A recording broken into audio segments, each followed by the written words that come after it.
Mahalaga din pong maglinaw yung usapin po ng binabanggit po ng Senator Judge Robin Padilla na wala pong karapatang magtanong ang counsels, no, either a prosecution at defense, no. Siguro darating po yung panahon na kailangan po namin humingi ng paglilinaw sa Senate Impeachment Court kung ito po ba yung aktual na sitwasyon at kaso, kasi ang amin naman po nga pagtingin, naglilinaw lang naman po. Tingin ko wala hong masamang magtanong at maglinaw ang isang prosecutor or defense counsel sa Senate Impeachment Court kung ito po ay para maglinaw lang po ng mga tanong ng mga senator judges, kasi balikan ho natin yung actual transcript, no, noong po palitan po nila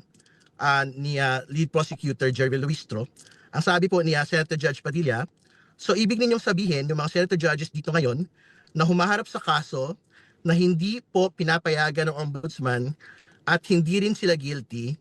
ano po ang ibig ninyong sabihin? So pagkatapos po ng tanong na ito, nagtanong po ng paglilinaw si lead prosecutor Jervil Luistro. At sumagot po si Senator Judge Padilla, alam po ninyo, malinaw na po yung sinabi ko at wala po kayong karapatang magtanong. So I think very important po moving forward na baka kailangan humingi po ng paglilinaw yung pong prosecution team kung ito nga ho ba yung patakaran sa Senate Impeachment Court na hindi po pwedeng magtanong ng paglilinaw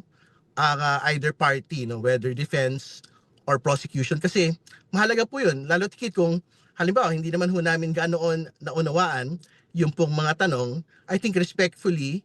maganda ho nga makapag tanong ng paglilinaw yung pong either party, whether defense at prosecution.